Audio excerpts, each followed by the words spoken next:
Amados, vamos abrir a palavra no livro de 1 Pedro, capítulo 5. Nós vamos ler capítulo 5, do 5 até o 11. Então, 1 Pedro, capítulo 5, do 5 até o 11. Colocando para os irmãos o seguinte, né? Esta palavra agora, da parte da manhã, ela não é a mesma que vai ser ministrado na parte da noite. É uma outra palavra, uma outra ministração. Né? Então, esta também não está, vai ser gravado, mas não será disponibilizado, tá bom? Então, só para os irmãos entenderem que, então, nesses dois cultos que nós vamos ter a partir de hoje, na parte da manhã é uma mensagem, na parte da noite uma outra mensagem. Porque há muita riqueza na palavra de Deus e nós podemos então estar nos alimentando várias vezes com diversos textos, mas o importante é que nós possamos crescer espiritualmente, crescermos na graça e no conhecimento do Senhor. Amém? Então, a partir aí do versículo 5 diz: rogo igualmente aos jovens, sede submissos aos que são mais velhos, outros sim, no trato de uns com os outros, cingivos de toda a humildade, porque Deus resiste aos soberbos, contudo, aos humildes concede a sua graça. Humilhai-vos, portanto, sobre a poderosa mão de Deus, para que Ele em tempo oportuno vos exalte, lançando sobre Ele toda a vossa ansiedade, porque Ele tem cuidado de vós. Sede sóbrios e vigilantes. O diabo, vosso adversário, anda em derredor como leão, que ruge procurando alguém para devorar. Resisti-lhe firmes na fé, certos de que sofrimentos iguais aos vossos estão se cumprindo na vossa irmandade, espalhada pelo mundo.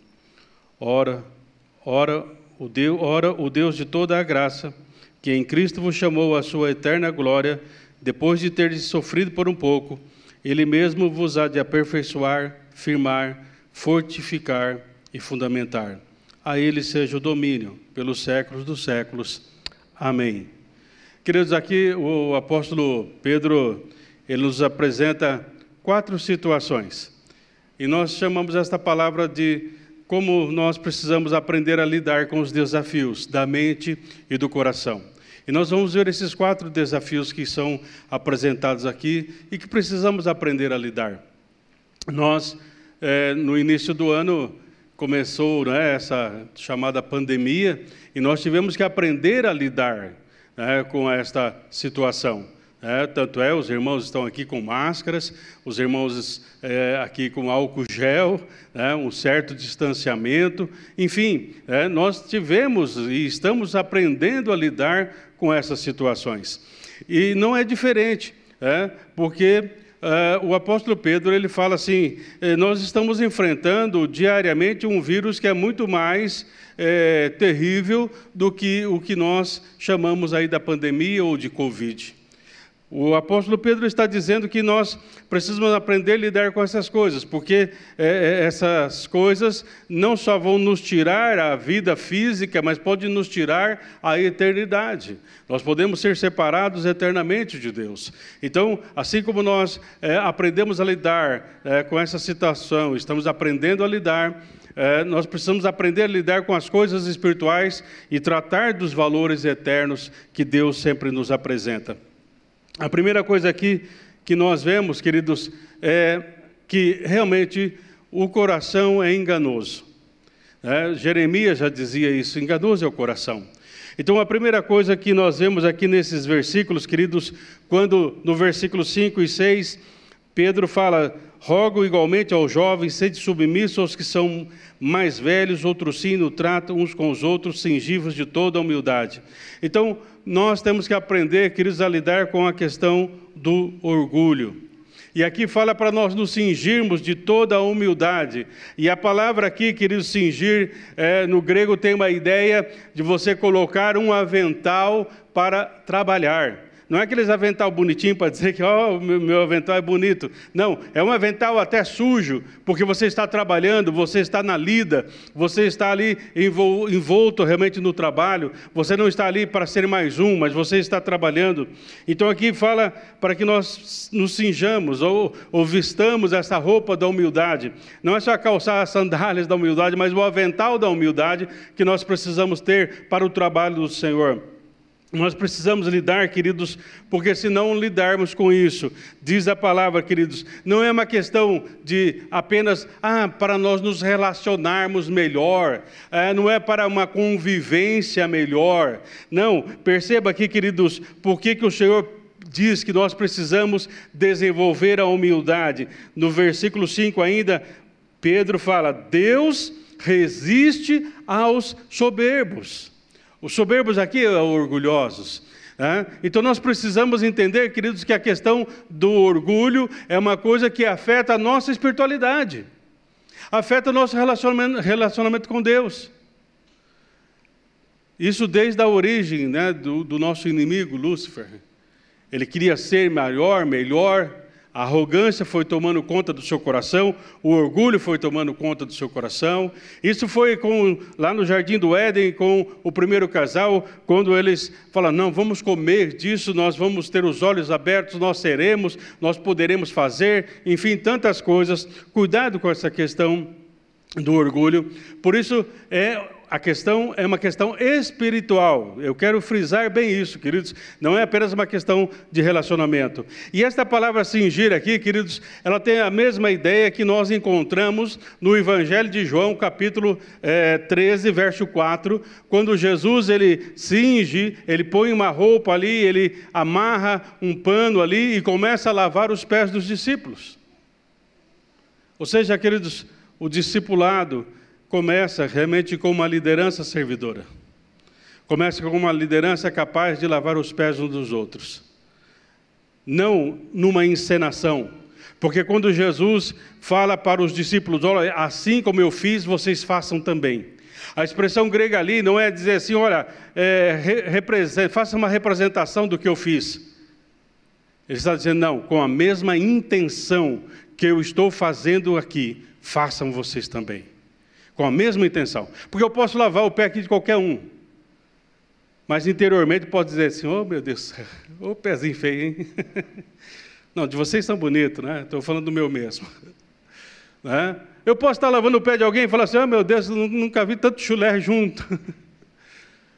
Mas Jesus fala, não é dessa maneira, não é encenar o lava-pés, mas é interiormente ter a disposição. E assim nós vencemos a arrogância, nós vencemos o orgulho, e aí então nós podemos, ao invés de ter a resistência de Deus, nós teremos o favor de Deus. Por isso, nós precisamos entender isso, queridos. É importante, Deus resiste aos soberbos. Então, a falta de humildade, queridos, vai expor realmente uma questão que é muito mais séria do que apenas questão de relacionamento. Vai expor realmente o grau da minha espiritualidade. Vai expor realmente como que está a minha mente e meu coração em relação a Deus, em relação à sua obra, em relação à sua casa.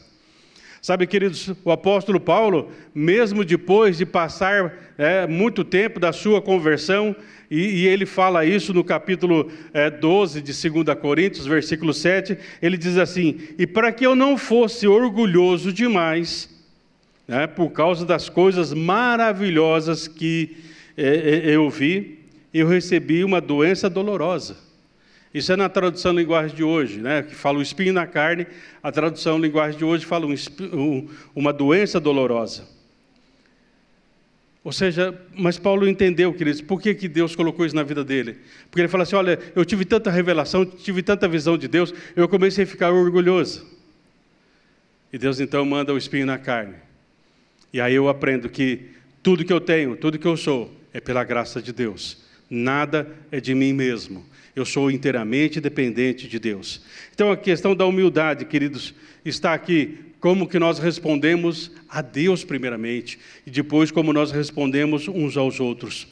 Humilhai-vos, portanto, sobre a poderosa mão de Deus, para que em tempo oportuno Ele vos exalte.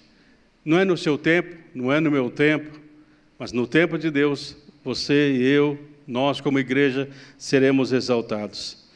Amados, se nós não suportamos a cruz, diz um ditado, você não usará a coroa. Se você não suporta a cruz, você não usará a coroa.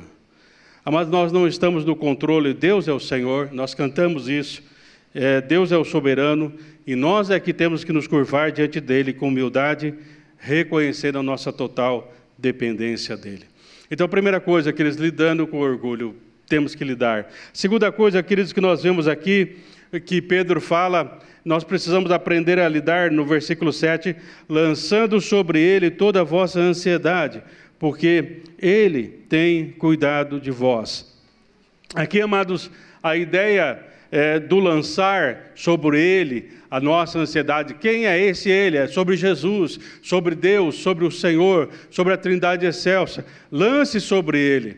Tá? Porque muitas vezes, queridos, nós fazemos o que alguns pastores antigamente utilizavam a expressão, a oração ioiô.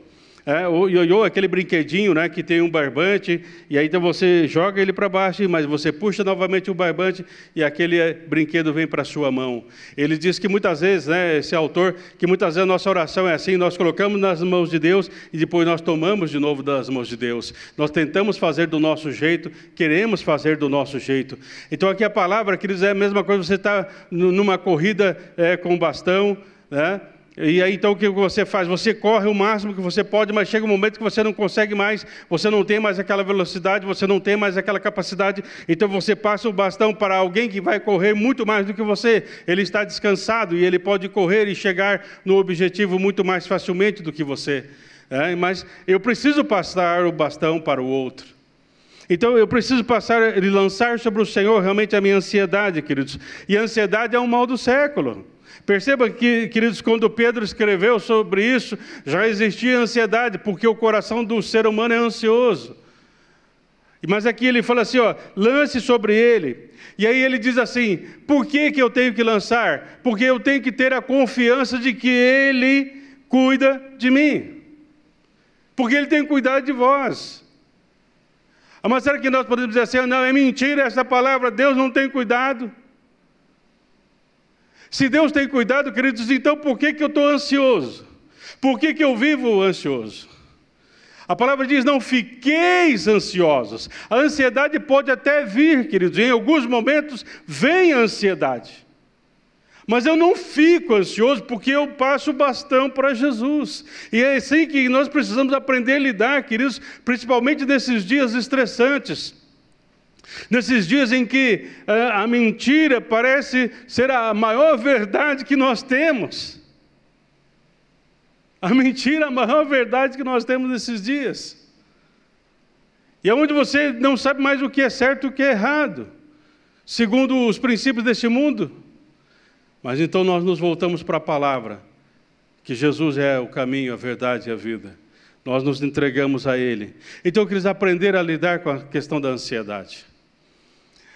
Queridos, os próprios médicos dizem, você pode tomar um ansiolítico. Vai ser um paliativo. Ou você pode orar, confiar e entregar o bastão da ansiedade para o Senhor. Por isso o Senhor Jesus diz ali no Evangelho de João, capítulo 14, não se turbe o vosso coração. Ou não se entristeça, ou não fique com escuridão no coração. Confie em Deus. Confie no Pai, confie em Jesus. Confie que a obra da cruz, queridos, ela continua sendo real e verdadeira. Não importa aí o que o mundo esteja falando, nós temos que aprender a ouvir o que o Espírito do Senhor diz.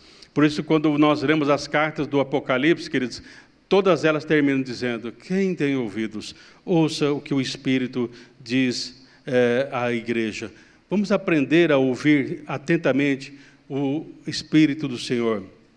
Amados, nós precisamos realmente entender, porque eu lidei com a questão do orgulho, eu entendo que as coisas não estão no meu controle, eu não tenho todo o controle, quem tem o controle é Deus.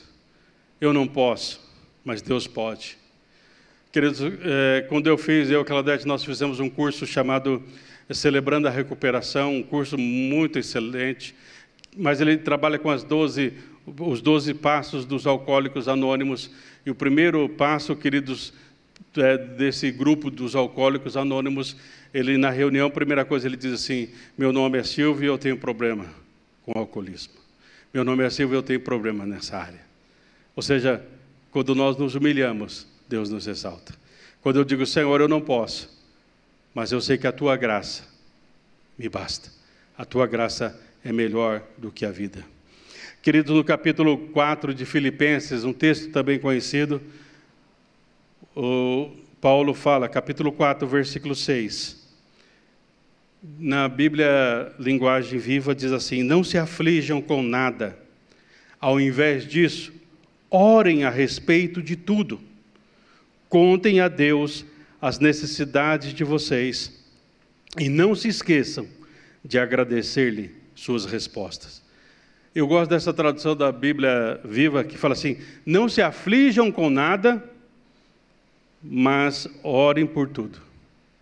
Se você orar por tudo, você não vai se afligir com nada. A grande questão, queridos, é que nós estamos perdendo a nossa capacidade de oração. Não estou dizendo, queridos, vire simplesmente à igreja. E eu vou dizer para você, se a sua vida espiritual for realmente vir num culto de manhã, ou num culto à noite, ou numa reunião de quarta-feira, eu vou dizer, meu irmão, se cuida. O diabo anda ao teu derredor, bramando quem possa tragar, que de repente você vai ser o próximo aperitivo. Porque, amados, aqui é um reflexo da nossa espiritualidade. Alguns autores dizem que aqui na igreja, ou nos cultos, ou nos trabalhos da igreja, é apenas 10%. 90% é uma sua vida com Deus no seu particular, é a sua vida com Deus nos seus relacionamentos familiares, é a sua vida com Deus no seu dia a dia. Aqui, amados, é apenas uma expressão. Mas se a nossa casa não estiver sobre a rocha, e eu digo para você, queridos, é tão fácil fazer um alicerce quando o terreno é fraco ou mole, ou sobre a areia, como diz a palavra. Leva tempo para edificar sobre a rocha, mas a durabilidade também é muito maior. O Senhor diz que nós seremos como carvalhos. Um carvalho chega na sua idade adulta mais ou menos com 1000 anos. Agora, um pé de cebolinha nasce de um dia para o outro.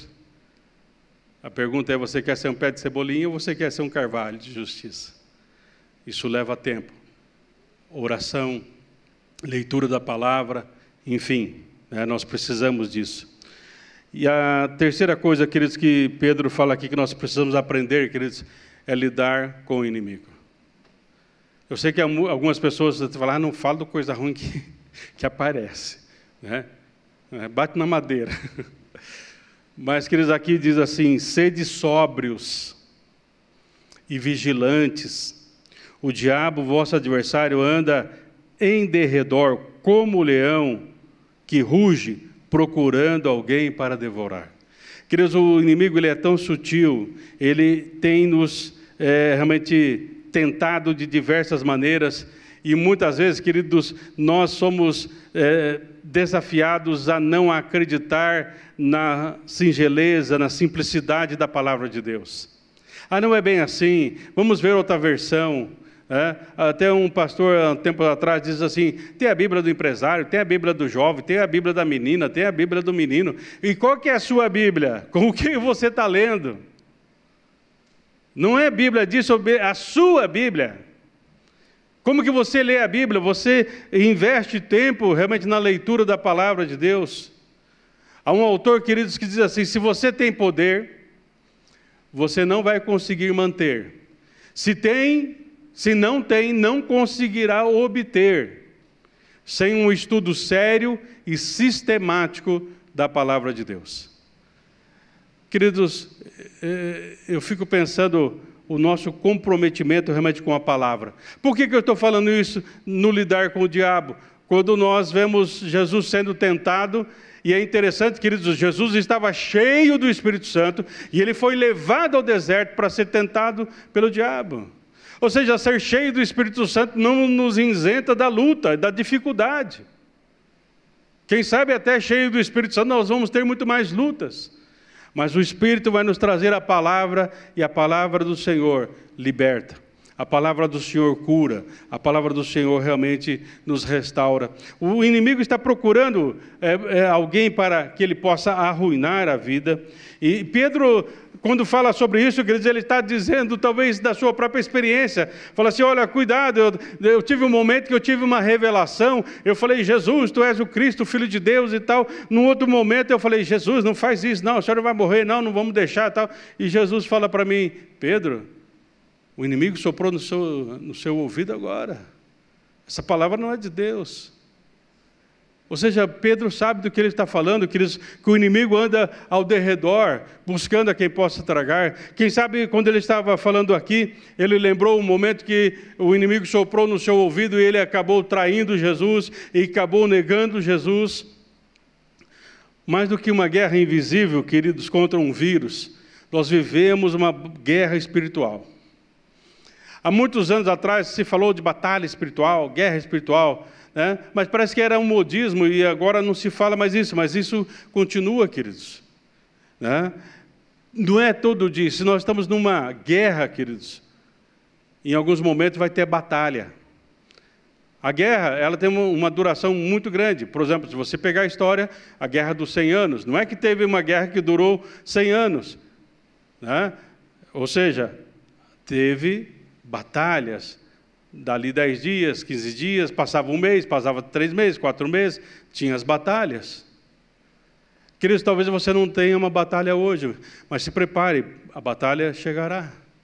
Porque nós temos o inimigo de Deus, o inimigo da igreja, o inimigo dos cristãos. E nós precisamos ser fortalecidos pela graça do Senhor. Mas o inimigo, ele continua trabalhando, ele trabalha no coração, ele trabalha em nossas casas, ele vai lá no nosso trabalho, ele vai na vida da igreja trabalhar, ele semeia medo, incredulidade, enfim. Como diz um autor de um livro antigo, Satanás está vivo e ativo no planeta Terra.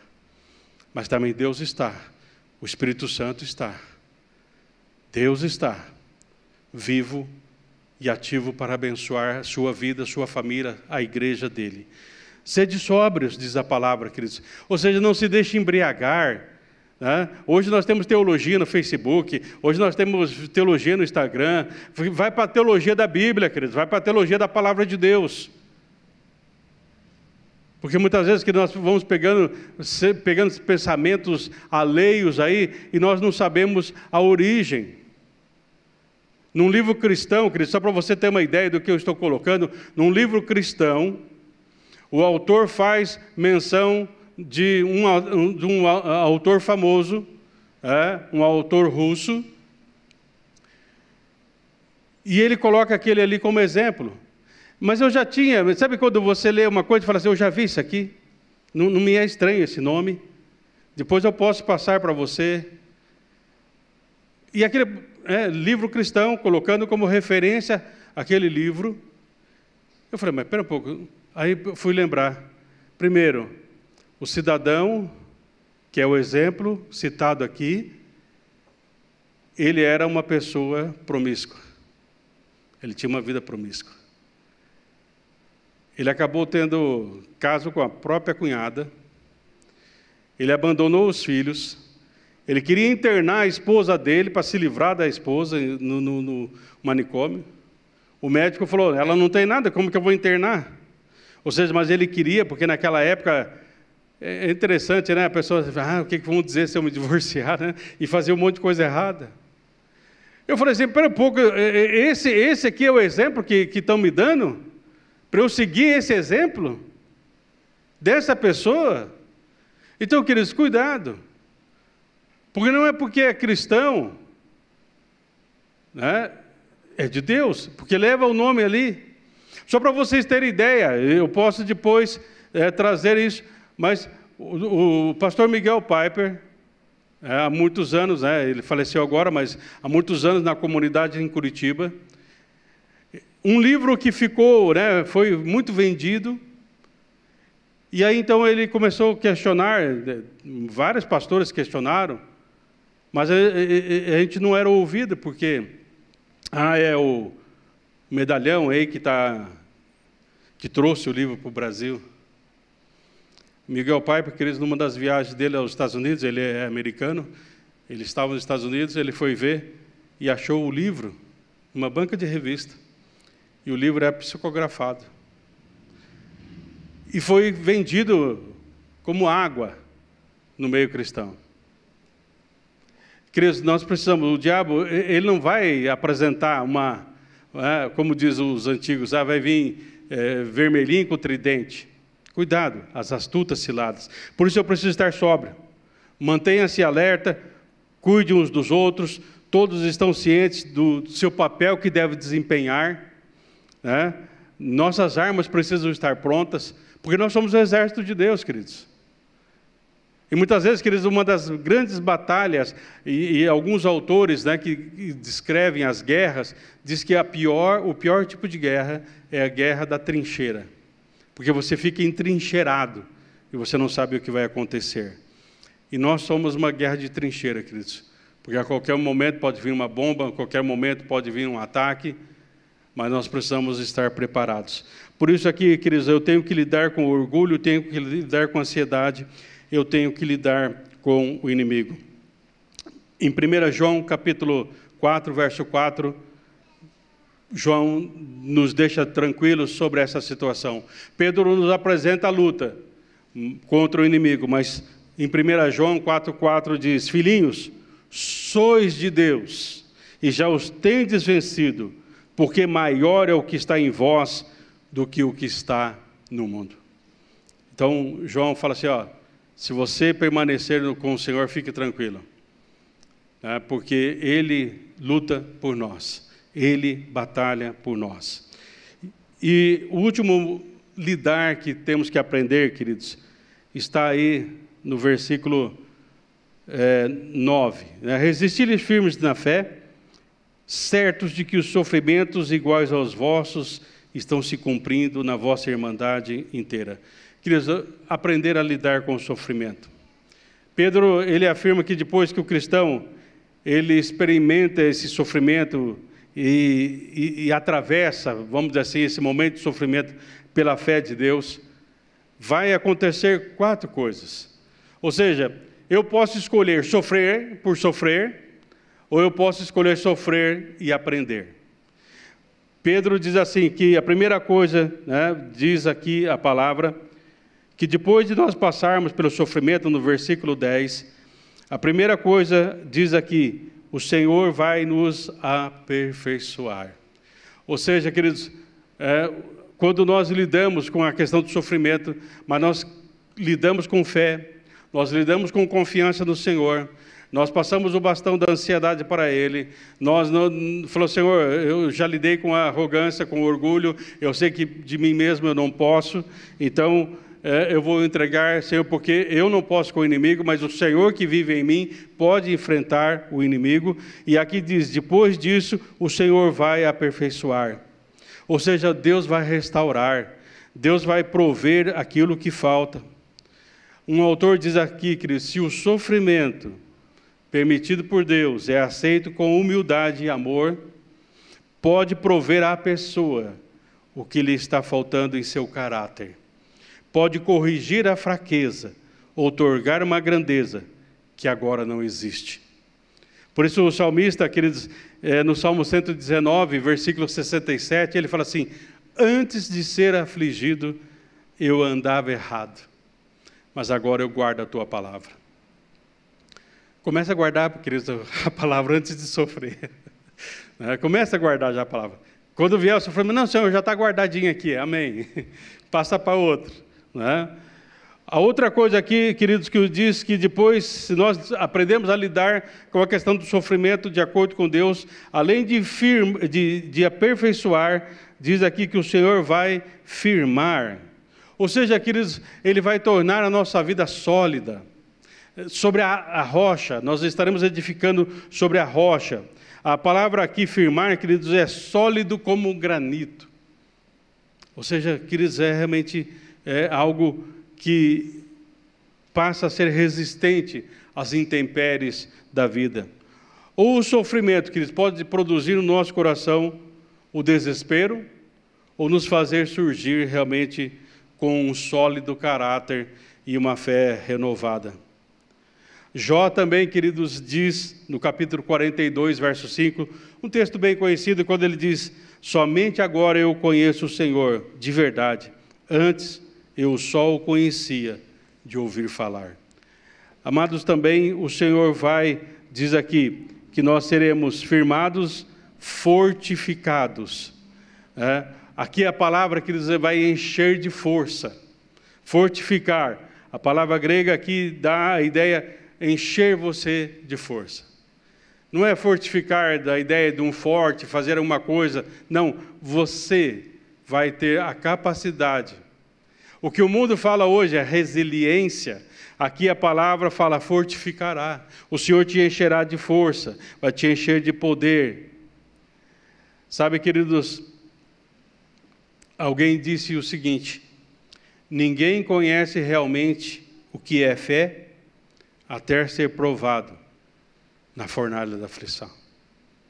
Essa é a ideia de Isaías 48:10. Quando nós chegamos na fornalha da aflição, é dali que vai apurar e sair um cristão vitorioso, que tem a vida que vence em si, ou sairá dali realmente uma pessoa que pensava que tinha fé e não tem. E por fim, queridos, diz que depois de lidarmos com a questão desse sofrimento, seremos fundamentados. Ou seja, a palavra temelion aqui diz assim: você vai ter um fundamento, você vai ter uma base.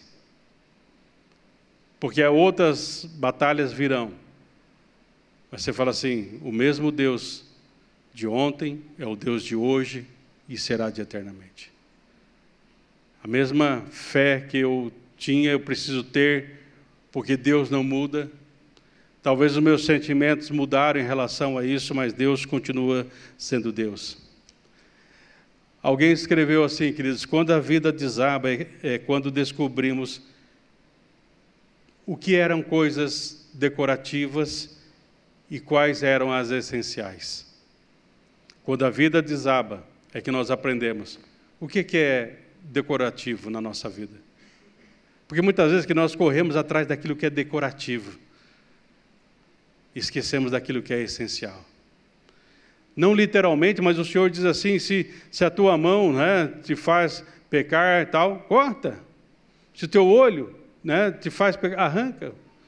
Ou seja, o que o Senhor está dizendo nesse sentido, que não é literalmente fazer isso, senão, diz um pastor, nós teríamos uma igreja onde haveria muitos deficientes. Se fôssemos começar a cortar tudo, não ia sobrar nada. Mas graças a Deus não é assim, queridos. Mas muitas vezes que nós estamos mais preocupados com o decorativo. É como quando a pessoa é mais jovem, queridos, ele quer comprar um carro. Ele pensa no tipo de roda, ele pensa no tipo do som que ele quer pôr no carro, sabe aqueles badulac e tudo, Quando você está mais velho, querido, você quer um carro que você põe combustível, consegue viajar, voltar em segurança. É assim que você pensa, porque você pensa naquilo que é essencial. Porque depois de uma certa idade você não quer ouvir mais nem barulho. Então, queridos, nós precisamos aprender a lidar com o orgulho, lidar com a ansiedade, aprender a lidar com o inimigo e aprender a lidar com o sofrimento. E aqui fala, queridos, que depois de nós termos sofrido tudo, no versículo 10, Ora, o Deus de toda graça em Cristo vos chamou à sua eterna glória, depois de ter sofrido. Ou seja, muitas coisas talvez tentaram afetar nossa vida, mas ao invés disso que nós tiramos um bom proveito. Não apenas sofremos, mas nós aprendemos que a nossa vida está escondida em Cristo Jesus. E que nós estamos nas mãos do Senhor. Eu gosto de um hino que diz assim: quem dos meus braços pode arrancar-te? Seguro sempre te guardarei. Nunca, jamais te abandonarei, diz a palavra. Então, queridos, que Deus nos ajude. Feche os teus olhos. Que nesta manhã, você possa depois, chegando em casa, pegue o capítulo 5 de novo de 1 Pedro, releia esse texto e diz: Senhor, me ajuda a aprender a lidar com essas situações. Assim que eu tenho aprendido a lidar com essa pandemia, eu quero aprender a lidar com a minha vida espiritual. Senhor, eu quero colocar a vida de cada irmão e irmã em Tuas mãos aqui nesta manhã. Colocar, Senhor, a vida de cada família. Porque, Senhor, nós temos no seio da família, Senhor, muitas vezes problemas de relacionamentos, nós temos problemas com a ansiedade, a luta com o inimigo, a luta com sofrimentos, enfim, Senhor, são tantas lutas, tantas dificuldades, Senhor, mas, Senhor, nós queremos olhar para o Senhor, autor e consumador da nossa fé. Eu quero pedir, Senhor, que o Senhor nos guarde ricamente com a sua palavra, com o seu poder. E que nós possamos entender, Senhor, que o Senhor não mudou. O Senhor continua sendo Deus. Passe o que passar, que o mundo fale o que quiser falar, que o mundo tente mudar o que eles querem mudar, mas nós ficamos firmados com a Tua palavra, que é verdade. Oramos agradecidos em nome de Jesus. Amém.